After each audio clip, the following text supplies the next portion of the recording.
Bienvenidos al capítulo de Retro Robótico, el programa bien ñoño que tenemos nosotros, ¿no es cierto? Acá con Sergio, donde vamos a hablar de especiales generalmente en cada programa relacionado a algún tipo de franquicia, algún tipo de, no sé, alguna relación, alguna aventura épica relacionada al cómic, serie de televisión, películas.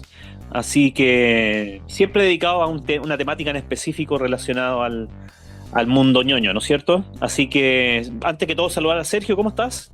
Muy bien. ¿Y tú también? Bien. Bien, afortunadamente. Excelente. Ahí tuve un par de semanitas un poquito ahí ajetreadas, pero afortunadamente ya estamos saliendo nuevamente a flote. Como todo en la vida, pues hay que seguir, hay que progresar. Así que, bien, pues hoy día nos compete hablar sobre Barrabases. Bueno, y antes que eso, recordar que este programa es emitido por Perilla Radio, así que saludar a todos los auditores de Perilla, darle la bienvenida nuevamente, espero que disfruten el programa y nos lanzamos, como decía, directamente a la temática, que es Barrabases. Así que, no sé si tú me puedes contar algo de tu propia percepción en torno a lo que es Barrabases, Sergio. Bueno, yo soy bastante ignorante con respecto a Barrabases. No, es una historieta. Sé que hay en Chile tres grandes historietas, tres grandes cómics, y esos son Condorito, Mampato, que es más bien novela gráfica, porque no es serializado, y Barrabases. Tengo entendido, me van a disculpar los expertos, que Barrabases tiene cerca de 70 años de publicación.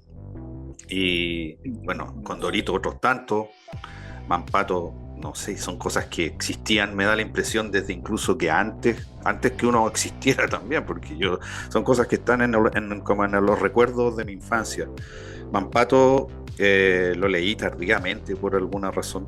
No llegó a mis manos hasta que una tía tenía una colección de Mampato y ahí lo leí, pero yo debo haber tenido unos 13 años más o menos, 12, 13 años, cuando recién leí Mampato.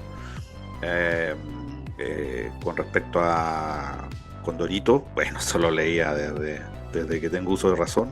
Y Barrabases no lo leí nunca, jamás, jamás. Sabía que existía, recuerdo haberlo visto en los kioscos, me llamaba la atención el estilo del dibujo, me parecía atractivo, me parecía interesante. Me recordaba un poco a los Picapiedra, a Pablo Mármol, de hecho, que a Pedro lo dibujaban con pupila, pero a Pablo no. Esos ojos son muy característicos de Barrabases. Y Barrabases nunca fue parte de mi vida. A mí no soy un fan del fútbol, no, en general de los deportes. Pero cuando llegó esta instancia, se me invitó a participar, me invitó aquí Franco Fez, y dije, ¿por qué no?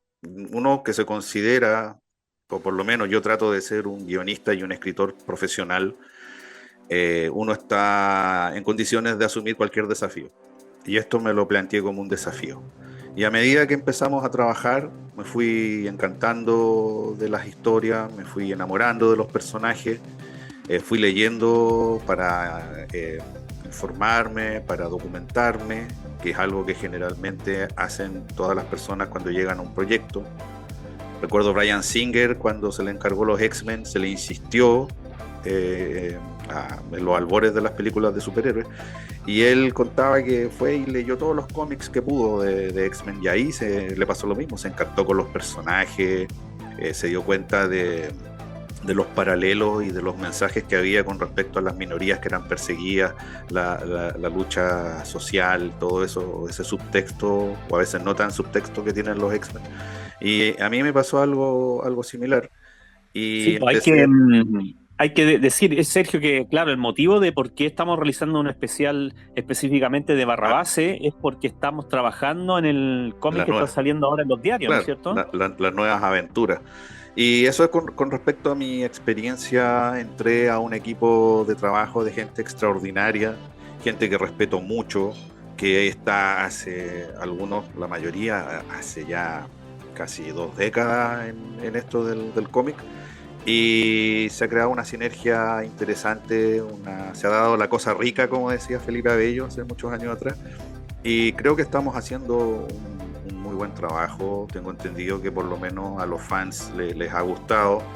y espero que estemos captando también nuevos lectores, así como yo soy un nuevo lector.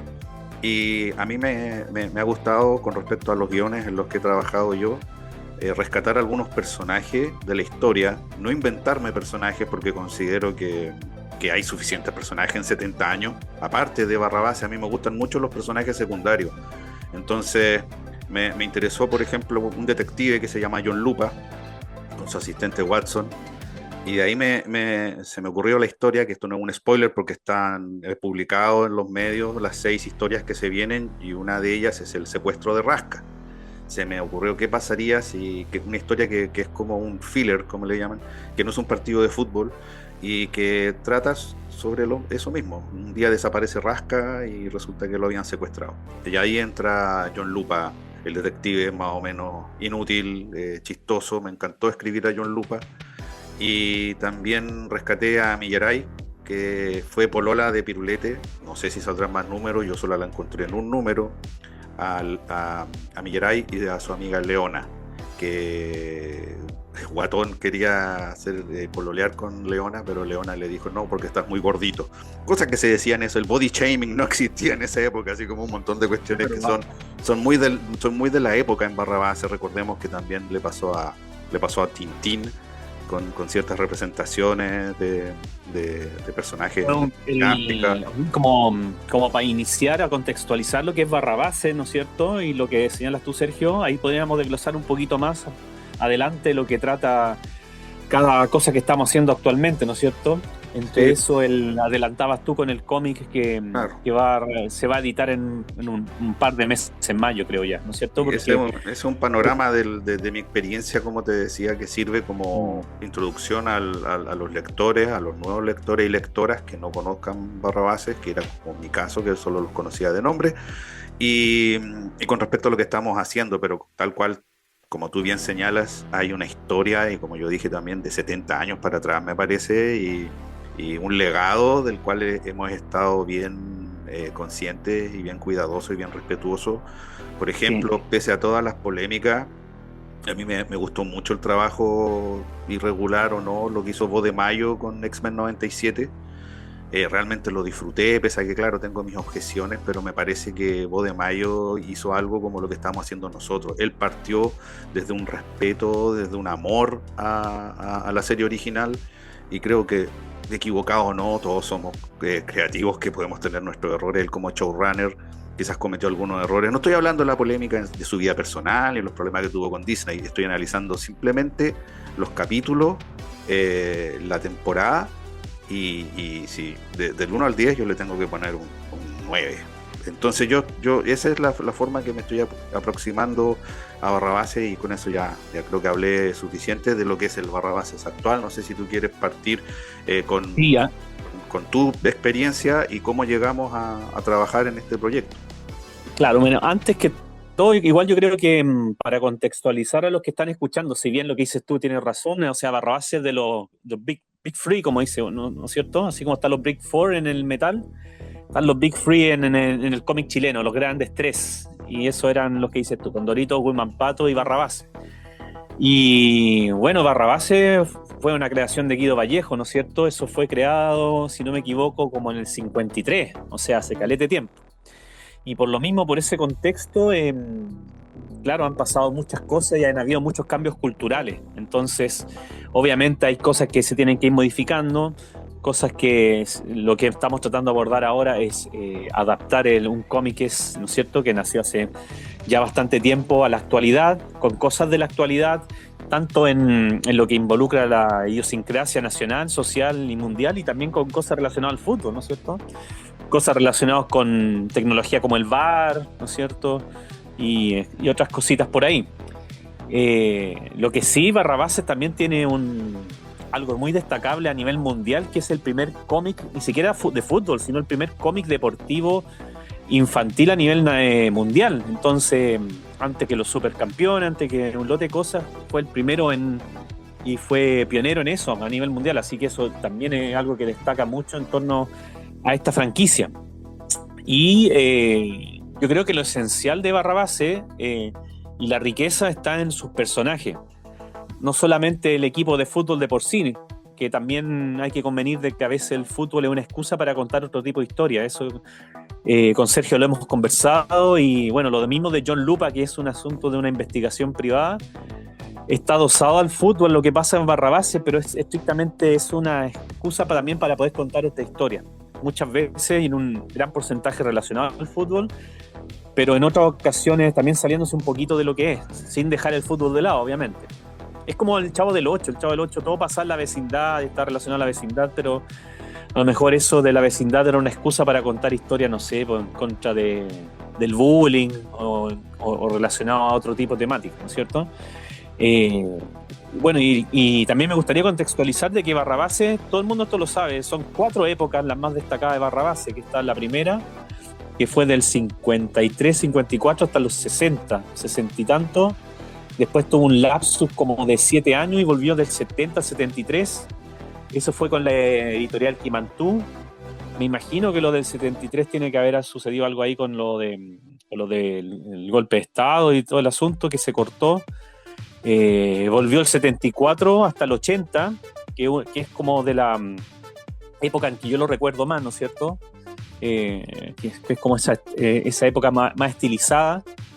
Y después venía la última, que también es una que te guardo muchos recuerdos, porque mi viejo me compraba en los kioscos Barrabases, que a muchos no les gusta ese dibujo, que es un dibujo un poquito más deforme, y esa etapa es la que más duró tiempo. Esa fue, me parece, de finales de los 80 hasta el 2000 y tanto, 2006, con el Mundial de Alemania, si no me falla la memoria, que salió el último tomo.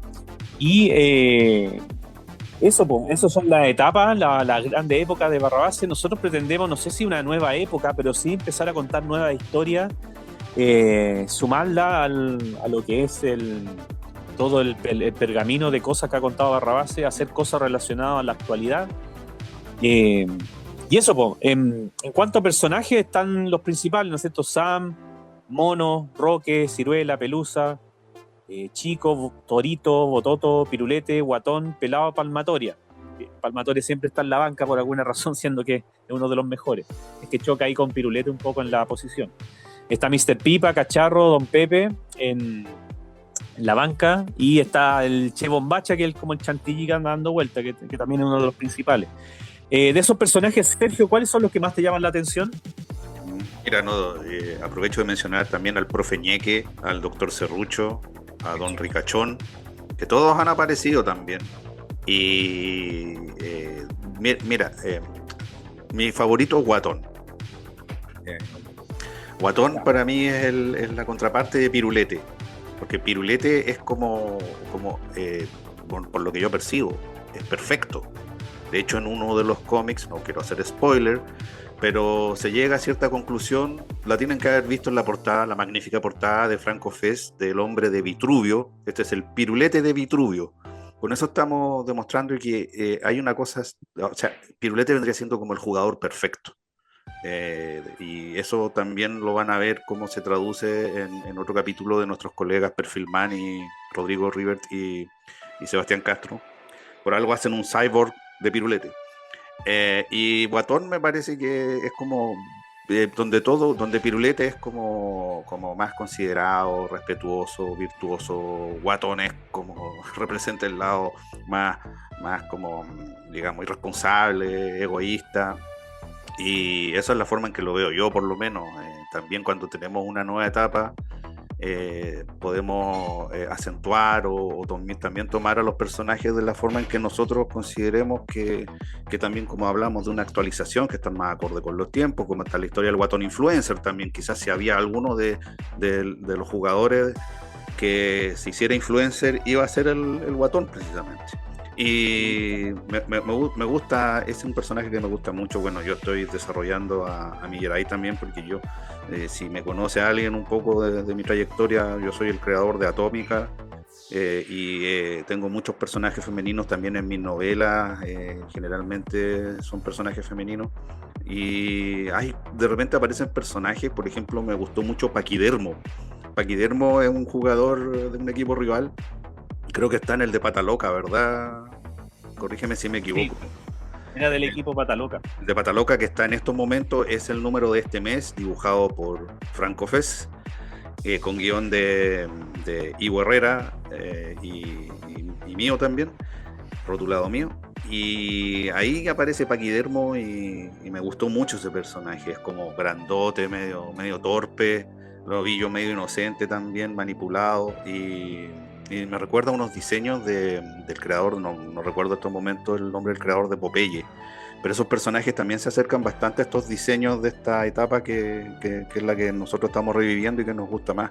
Entonces, esos serían como mis personajes. Y bueno, y John Lupa, que espero que exista una oportunidad para que regrese, porque me gusta mucho ese tipo de personajes que John Lupa habla en tercera persona, tiene un helicóptero, es como Batman, porque es un millonario, porque como Vallejo lo planteó, John Lupa andaba en un helicóptero y tenía esta ayudante que es mujer, pero se llama Watson. Y yo digo, bueno, para tener un helicóptero personal, este tipo tiene que tener mucha plata, así que yo lo hice viviendo en un penthouse. Y es como su hobby ser un detective, porque el tipo es millonario, como Batman, pero un completo inútil, pero con buenas intenciones. Y tiene una hija también, que es un personaje creado, que se la agregué para hacer un contrapunto, pero bueno, ahí lo verán en la historia, que espero que disfruten, que yo la hice pensando más en un público infantil, porque he visto que parece que el principal público de Barrabases son personas arriba de 40 años, pero todas esas personas tienen hijos, ya algunos como arriba de 50 como yo tenemos nietos, entonces espero que esos padres, esas madres, porque no podemos descartar también que haya mujeres leyendo, sobre todo si estamos agregando personajes femeninos ahora como Millaray, como la hija de John Lupa, que se llama Octavia, en honor a Octavia, la hija de nuestro amigo Ivo Herrera, entonces, que fue alumna mía en el taller de cómics que hacemos en Quillota. Franco Fest también hace un taller de cómics en Quillota. Entonces nosotros somos personas que estamos, no solo trabajamos en cómics, creamos cómics, divulgamos los cómics, también hacemos clases, hacemos talleres, inculcamos el amor por los cómics, hacemos charlas en colegio, estuvimos hace poco en Quillota también haciendo un taller de cómics. Entonces creo que todo esto forma parte. Yo les muestro ahora a los alumnos y las alumnas lo que hemos hecho en Barrabases, y no porque sea fútbol va a estar centrado solo en los fans del fútbol, digamos. Aquí hay, eso es lo que, como te decía yo hace un rato, a mí no me gustaba el fútbol, pero no quería decir que no me gustaran las historias de Barrabases, que van más allá, por supuesto, del fútbol. Son mucho más complejas y pasan una serie de cosas que de repente uno no ve en un partido de fútbol. La interacción entre los personajes, porque nosotros de repente no vemos lo que están hablando los jugadores, por supuesto, ni tenemos esos zoom tan directos que podemos tener en las viñetas del cómic. Sí, pues es verdad. Igual hay ciertas complejidades con abordar, lo hemos visto con otra franquicia importante, ni siquiera a nivel nacional, a nivel internacional, ¿no es cierto? No sé, pues James Gunn está asumiendo Superman y siempre van a haber una gran ola de detractores, ¿no es cierto? ¿Por qué? Y uno lo entiende hasta cierto punto. Es bueno conversarlo también. Y uno también lo hace como espectador, ¿no es cierto?, como lector. El hecho de abordar franquicias que tienen un significado profundo en lo sentimental, ¿no es cierto?, porque tal vez tu papá o tu abuelo te compraba Barrabases o te compraban Superman y todo, y está integrado a tu vida en aspectos profundos, que lo aborde otra persona, que esa persona tenga las llaves del reino para contar una historia en torno a estos personajes que son significativos para ti, y que tal vez durante los años también tú mismo desarrollaste historias, formas de pensar en torno a los personajes, cosas que podrían realizar, cómo se ven estéticamente. Al momento de que alguien más lo aborde, cualquier cosa que se salga un poquito de ese patrón rígido, ¿no es cierto?, que con los años también nosotros nos vamos poniendo rígidos, nos vamos poniendo viejos, y mientras más viejos, más rígidos nuestras posturas, nuestras formas de abordar las cosas. Eso puede significar una resistencia en torno a nuevas cosas que se están planteando.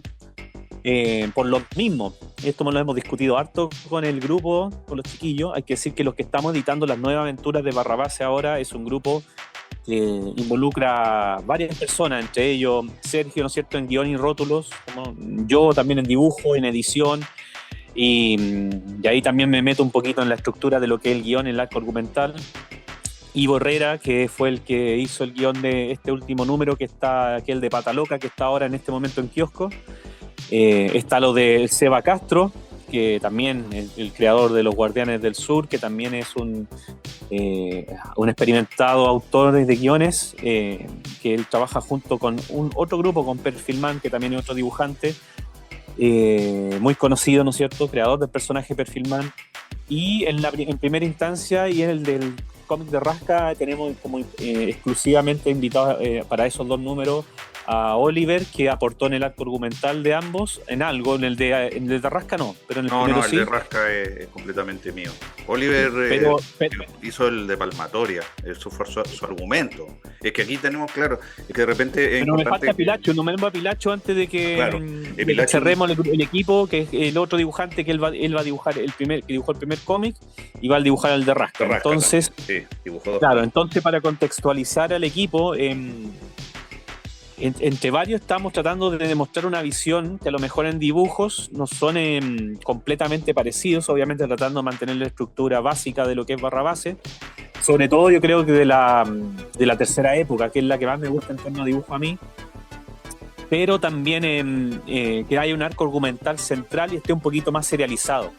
Generalmente Barrabase, a menos que sea algo, incluso en los campeonatos, que eran, a pesar de que había algo de serialización, no eran plenamente serializados, siempre se estaba dedicado a hablar exclusivamente de lo que pasaba en el partido. Y aquí hay un poquito más de serialización, o sea, personajes que salen en algún tipo de cómic, va a haber algún tipo de repercusión mínima o máxima en alguna otra cosa que suceda a futuro. Así que no sé si podemos ahí desglosar un poquito de eso que estoy hablando ahora, Sergio, en torno a lo que estamos reestructurando en torno a las temáticas de Barrabase. Sí, bueno, se le planteó porque, mira, me gustaría también que tú como el director y nuestro editor en jefe aprovechemos de aclarar ciertas cosas, porque he visto que en algunos comentarios, o me han preguntado, hay gente que cree que nosotros adquirimos los derechos de Barrabase y que nosotros estamos poco menos, entre comillas, que nos mandamos solos, pero no es así. Nosotros trabajamos para Red Horse, que a su vez tiene que está trabajando también para uno de los hijos de Vallejo. Entonces me gustaría que tú explicaras eso para que se entienda un poco cómo es la cosa, esto que es como Marvel en el fondo, es como Marvel Comics. Nosotros somos creativos que estamos trabajando en los números, igual que hay dibujantes y guionistas y rotuladores y coloristas, entintadores y todo eso que trabajan, editores que trabajan en Marvel. Así que me gustaría que explicaras eso para que quedara más o menos claro.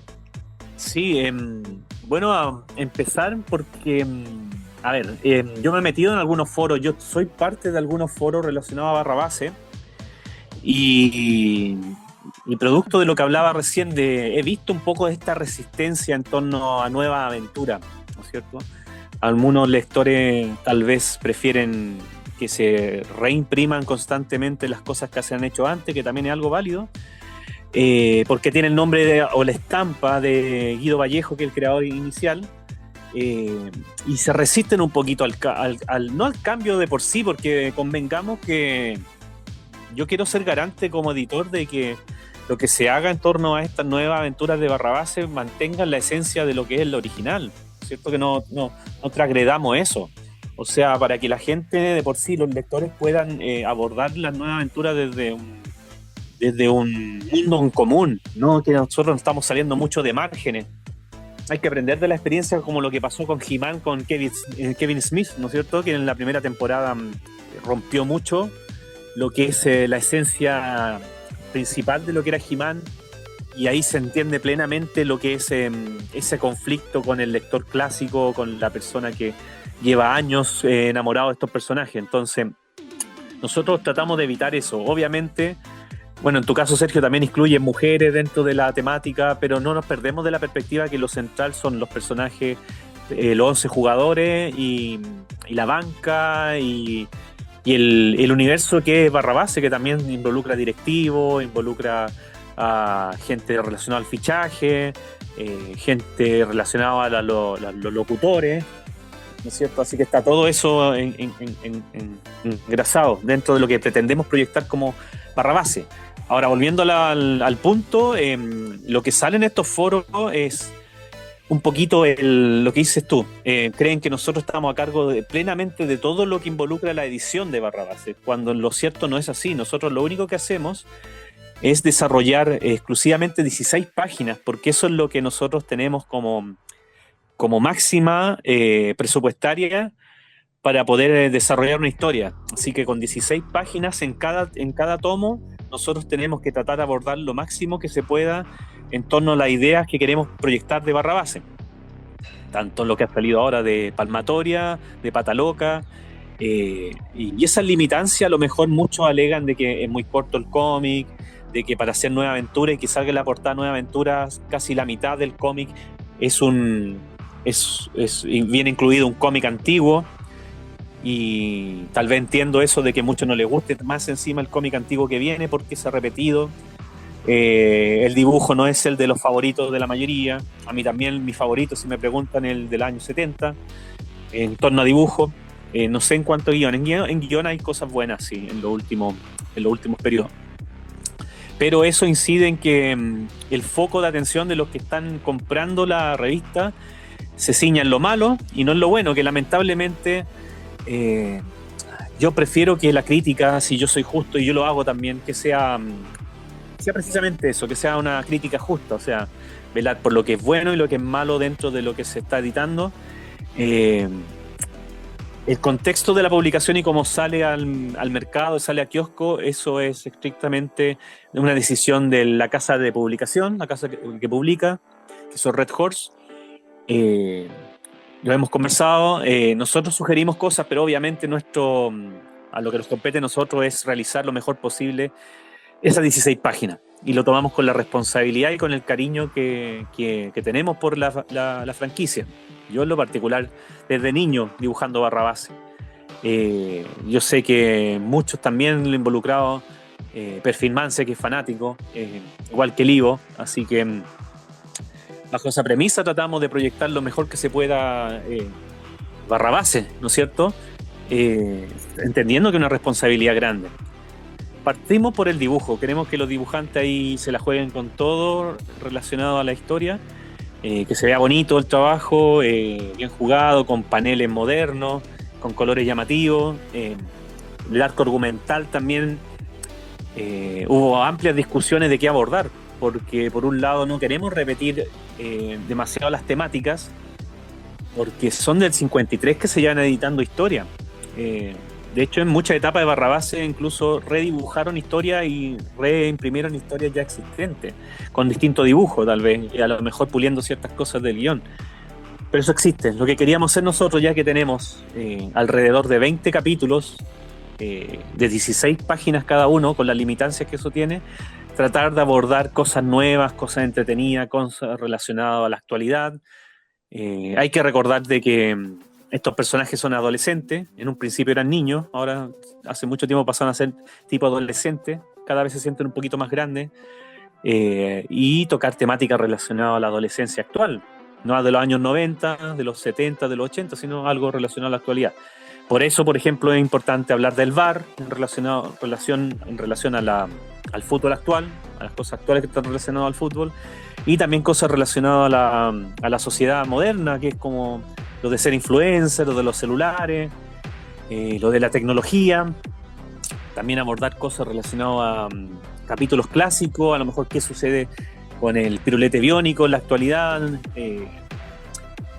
Entonces hay que ver eso. A mí me gustaría en algún momento poder acercarnos a las personas que leen, a los clásicos, los lectores clásicos, los que son lectores con un perfil constructivista, o sea, que entienden la situación como es, y los que también se reniegan y que son porfiados y que son un poquito cerrados en torno a abrirse a nuevas posibilidades, y también ver y que entiendan el contexto de lo que se están realizando y que se puede en conjunto proyectar a futuro, porque yo soy muy partidario también de que los fanáticos tengan algún grado de injerencia en lo que está pasando, ¿no es cierto? Ha pasado en el cine con, no sé, se me ocurre el diseño de Sonic, por ejemplo, donde no les gustó y postearon y dieron su parecer y lo cambiaron, y cosas así también puede suceder en el cómic y en otras cosas.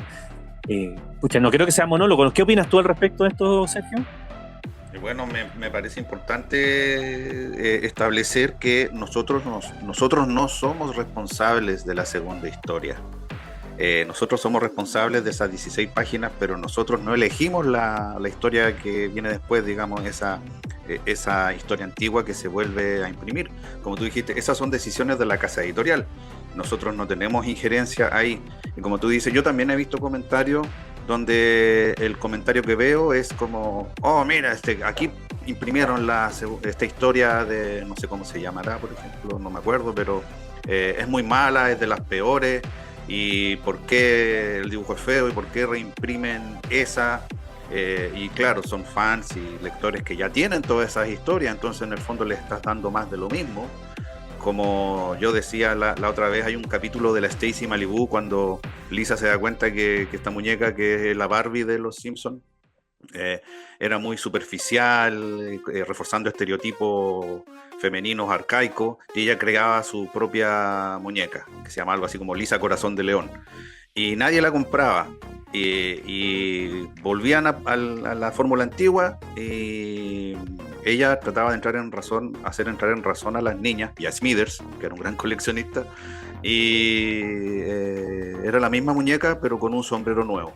Entonces Lisa les daba todo un speech. Esta muñeca, como les decía recién, reafirma valores antiguos, antivalores incluso con respecto a la visión de la mujer y su rol en la sociedad. Y Smithers se paraba de entre las niñas y decía, pero el sombrero es nuevo. Y todos corrían a comprarla. Entonces de repente siento que esto es al revés, que ciertos lectores dicen algo así como, pero el sombrero es viejo, entonces no me gusta, no lo compro, hasta aquí llegué. Y no nos están dando una oportunidad a nosotros para contar nuevas historias, porque como que ven lo malo y no compran lo malo, y como que significa que lo que nosotros estamos haciendo no tiene ningún valor. Por supuesto, están en todo su derecho, el consumidor siempre tiene la razón. Aquí, como esto es un producto de consumo, está en los kioscos, está hecho serializado industrialmente, muchas copias, pero igual es arte.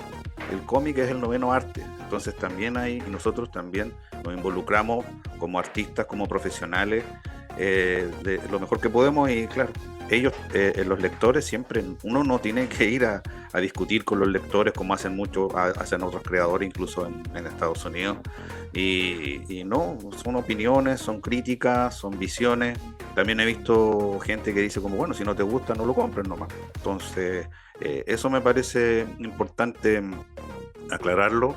Y si no nos quieren dar una oportunidad, no la den. Siempre va a ser mejor quizás comprarse un paquete de cigarrillo en el kiosco, o un queque que un número de una revista que no están de acuerdo con la forma en que se está realizando. Perfecto, ni un problema con eso. Esta es solo una opinión bien personal. No refleja la opinión de nadie más en el equipo, o tal vez sí, pero yo hablo por mí.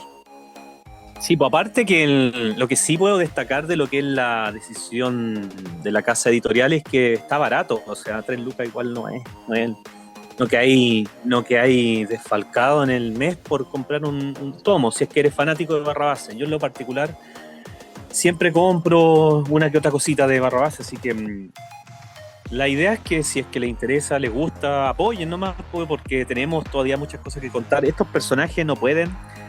Hay una cosa esencial, un factor esencial en relación a la decisión y la persistencia que nosotros tuvimos para poder, como grupo, participar y poder editar, agradeciendo la oportunidad que nos dio don Gabriel Vallejo de poder editarlo, no sé, plantearle nueva historia.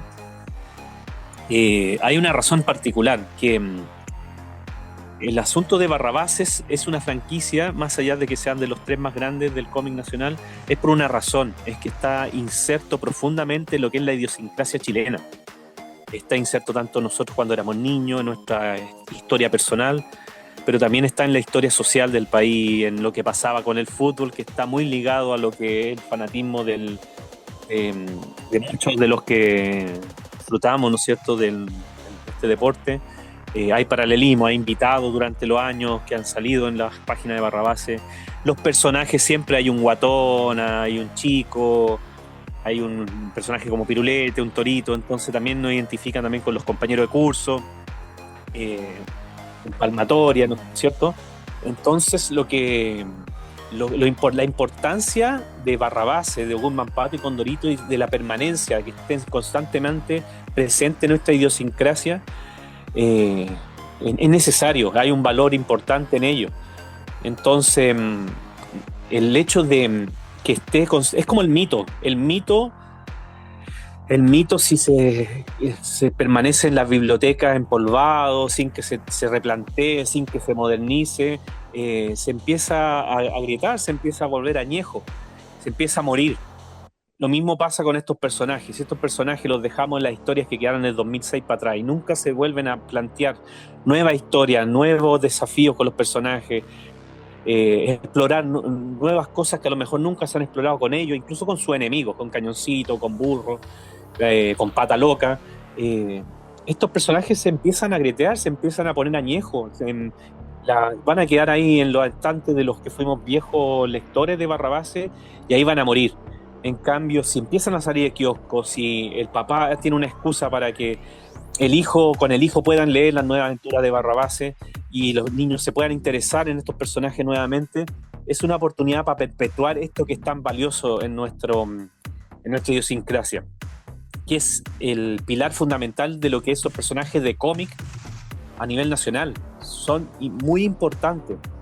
Y eso también reafirma la importancia del cómic y en la estructura cultural del país. Entonces, eso es lo que estoy abogando yo sé que Sergio también y todos los que estamos participando. Mantener ese baluarte idiosincrático presente y vivo, que sea un relato vivo lo de Barrabás. Entonces, por lo mismo, tiene una doble importancia de que se editen estas cosas, que se permitan. Y quién sabe, en el día de mañana, si está el apoyo, en vez de 16 páginas van a hacer el cómic completo en torno a Nueva Aventura. Pero para eso exige apoyo, para eso exige de que la casa editorial crea en la inversión en nueva historia y que el público le atrae y le resulta atractivo. O sea, y que no haya una oposición tan fuerte. Entonces, ese es mi planteamiento. Desde ese prisma yo también lo abordo. Que para mí es importante que esos personajes no mueran. Claro, he hecho clases donde he preguntado sobre el conocimiento de los alumnos en torno al cómic nacional, y entre Guzmán Pato y Barrabás, para mi sorpresa, me he topado con que desconocen casi plenamente de qué tratan. Así que si no es por el papá o alguien que le haya mostrado la historia antigua, por lo general desconocen completamente de quiénes son más de cosas como de Cartoon Network, ¿no es cierto? Ya no tanto en la lectura de cómics. Entonces, eso denota de que los personajes a lo mejor están perdiendo preponderancia y están relegándose a una postura más de recuerdo, lo cual igual es grave porque estos personajes tienen importancia, son representantes del cómic nacional. Entonces eso perjudica tanto al cómic, perjudica tanto a nuestra idiosincrasia, a nuestra identidad, y es necesario destacarlo. No sé qué experiencias tienes tú en torno a esto mismo que estamos conversando ahora, Sergio, en torno a lo que es la permanencia del cómic, de los estandartes del cómic en la mente de los niños. Bueno, lo que pasa es que el cómic desde sus inicios fue un producto de consumo masivo y dirigido hacia el público infantil. Con los tiempos se fue ampliando, por supuesto, pero el cómic necesita estar en circulación, ser accesible. Por ejemplo, recuerdo cuando mi papá viajó a Estados Unidos, me trajo cómics y me trajo unos packs de cómics donde venía uno de G.I. Joe, venía uno de los Micronautas, venía otro, eran como assorted, ¿verdad? Eran distintos, los ponían todos así de una forma, no sé qué criterio ocuparían, pero él lo compró en una farmacia, creo. En un supermercado ahí. Antes habían revistas, cuando hace mucho tiempo atrás uno iba a las cajas, habían la revista Caras, la cosa esa, hasta Deporte Total, y tú las podías comprar, estaban en todas partes. Ahora se están reduciendo a los kioscos. También vi un comentario hace poco de alguien diciendo, oye, ando en Santiago y todos los kioscos están cerrados. A mí me pasó aquí en Concón, un kiosco que está cerca, fui a comprar el número 1 de Palmatoria y no lo tenían. Y después hablé con el kiosquero y le pedí que me lo guardara porque el lunes 28 estaba puntual ahí el segundo número, el de Pata Loca. Y le hablé, le conversé, le dije yo soy parte de del equipo que trabaja en esto, y él va a tenerme mis ejemplares todos los meses. Pero me costó encontrarlo. Fui a Viña del Mar, y vi por lo menos 10 kioscos, y el problema es que muchos kioscos han derivado en cosas como decía hace un rato. Te venden sándwich, te venden café, golosina, con suerte tienen el diario de acá, el Mercurio del Paraíso, La Estrella, pero mayormente no tienen ni el Condorito siquiera. Y muchos estaban cerrados los kioscos, no sé, que todavía en Viña se usa el horario de provincia, que eran las 3 de la tarde, y no sé si irían a abrir a las 4. Entonces necesitamos que los cómics estén en circulación. Condorito incluso pasó un tiempo que yo pensé que no lo iban a publicar más, durante meses, porque parece que Televisa perdió los derechos, los tuvo que adquirir alguien más, pero volvió a estar disponible Condorito. Y Barrabases creo que nunca ha estado fuera de imprenta, siempre ha estado disponible en los kioscos. Pero pasa algo con Mampato. No sé si Mampato se sigue reeditando. El acceso a Mampato no es, quizás se están publicando colecciones o historias antiguas que no van a ver, probablemente nunca van a ver más historias. Con Temo Lobo se fue Mampato al parecer. Pero yo le preguntaba a alumnos que ya, la otra vez, yo le hago clases también de cómics a adultos, y un alumno de 31 años no sabía quién era Mampato. No sabía quién eran Mampato y Ogú. Y muchos pasa que los reconocen a los personajes, así como yo reconocía a Pirulete y sabía que existía el concepto de Barrabases y que era un cómic de fútbol. Hay muchos que quedan, que los reconocen. Por ejemplo, a mí me pasa con Atómica. Atómica es bien reconocible, hay mucha gente que la conoce como personaje, pero que no ha leído un solo cómic. Y eso nos pasa a nosotros, que no somos una editorial como Red Horse en Mitómano Comics, entonces tenemos más dificultades para sacar cómics, para publicar cómics. Sobre todo no tenemos la posibilidad de serializarlos, no la hemos tenido. Lo hicimos en nuestros principios en la web, pero ahora muy poca gente lee cómic en la web. Hay mucho cómic ahora en TikTok, hay que adaptarse, así como el guatón influencer. Entonces dependemos de eso. Entonces el cómic también, los personajes dependen de tener esas historias que sean accesibles para los lectores, y si no, se convierten en un brand, son reconocibles. Por ejemplo, Disney no necesita hacer historias de Mickey, ni de Donald, ni de Goofy, no necesitan hacer películas porque son brands, son reconocibles a nivel mundial. No necesita la gente ver sus historias, los reconocen como marca, como personaje, y eso es lo que ocurre. Entonces sí, yo veo que empieza a haber un desconocimiento. Probablemente a Condorito y Barrabases no le va a pasar, pero lo veo lamentablemente con Mampato. He visto que con Mampato está ocurriendo eso, y es porque quizás está out of print, porque no están saliendo historias nuevas. Eso también es una decisión quizás de Temo Lobos, que dijo: yo después que me vaya no quiero que esto se continúe. O también yo sé que hubo intentos, que se habló con una de las hijas y leí su respuesta, porque Mítica Ediciones tuvo la intención de hacer algo con un proyecto no recuerdo el nombre en este momento de la persona, que era la hija de Mampato y Rena. Ese era el personaje, un personaje nuevo, la hija de Mampato y Rena. Creo que era Daniel Olave, un periodista especializado en espectáculos, me parece. Y ella, yo leí la respuesta porque yo en ese tiempo estaba vinculado a Mítica. Marco Rauch me envió la respuesta y ella decía: estos personajes van a ser niños eternamente, no pueden crecer, no pueden tener hijos, no pueden mostrarse de otra forma. Y es súper respetable, esa es la visión. Como yo también tengo una visión con respecto a Atómica, que no puede fumar, no puede tomar un arma, no puede matar a nadie. Entonces, eso también es lo que tocáis tú, Sergio, también es una temática, es las limitancias de lo que estaba abordando, porque no sé si los lectores lo entenderán así, pero al abordar una franquicia no es voy a contar lo que me dé la gana, es voy a hacer propuestas en torno a las limitancias estructurales que tiene este tipo de franquicia. Limitancia no me refiero en que no esté amputado de brazos, sino que hay límites en los cuales tú tienes que abordar estos personajes, ¿no es cierto? Tienen que obedecer a cierta personalidad, estructura de edad, relacionado a su pasado, y también el tono de lo que estaba abordando, porque por ejemplo Barrabases por un lado lo leen mucho el lector clásico, que ya están bordeando los 40, 50 años, pero si lo pensamos bien, Barrabás tiene que tener un tono más tirado para los niños, es infantil. Siempre fue esa la intención. Entonces tampoco le puedes exigir una hipercomplejidad al asunto. Tiene que haber un equilibrio. O sea, tú puedes proponer temáticas un poquito más complejas, que tengan una moraleja o algo, pero también nunca olvidar de que el tono siempre está tirado para que sea algo más para niños. Entonces, llegar a ese equilibrio es difícil. Eso te lo voy a preguntar a ti. ¿Cómo lo abordas tú como guionista, esto que te estoy planteando de las limitancias dentro de algo que no es tu producto de por sí, sino que es el producto que viene externamente desde otro lado? ¿Cómo lo abordas tú como autor? Mira, y con esto yo creo que ya podemos ir cerrando. Yo, como lo hablamos hace un rato, y tú lo dijiste muy bien, si no seguimos ciertas directrices, si no seguimos la visión, como en este caso la de Temo Lobo, del creador, estamos haciendo fanfiction. Y ese ha sido el gran declive y el gran desastre de Star Wars. Para mí Star Wars desde The Force Awakens ha sido fanfiction.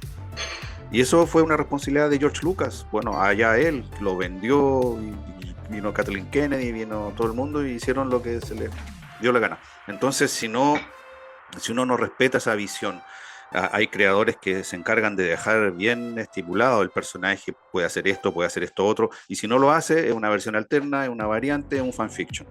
Entonces yo lo he tomado desde ahí. Yo en la mayoría de los otros guiones he participado, hemos participado como co-guionistas desarrollando las ideas contigo, con Ivo, con Oliver, y el único número hasta ahora que he escrito por mi cuenta, que ha sido una idea mía que he desarrollado solo, ha sido el del secuestro de Raska. Porque, por supuesto, tú y yo tenemos mascotas, tenemos amigos peludos, como se dice, perrito, perrita. Y quería preocuparme de ese personaje, de Raska. Aunque aparece poco porque lo secuestraron, por supuesto. Pero esa historia yo la pensé para niños. Y entonces, en una historia que hay para niños y niñas, tiene que haber un personaje niño o niña. En este caso es Octavia, la hija de John Lucas. Que es algo que, por lo general, o por lo menos lo que hemos estado trabajando de Barrabases, como tú bien dijiste, partieron como niños, ahora son adolescentes, pero empiezan no a haber personajes niños. Entonces, Harry Potter también creció, pero partió como un personaje infantil para niños. Terminó siendo adolescente. Pero esos niños lectores crecieron. Entonces, tampoco quizás ahora hay personajes, o sea, hay como Mr. Pipa, hay gente que quizás ya como padres o mayores se identifican más con Mr. Pipa que quizás con Pirulete. Entonces, uno no siempre también para disfrutar algo tiene que identificarse con un personaje. Está ese meme del Literally Me. Entonces, ahora me salió uno a propósito de los Thunderbolts. Me salía este personaje, el Chado, no sé cómo se llama, y salía Yelena Belova, el personaje de Florence Pugh, la Black Widow actual. Y el tipo decía, esa soy yo.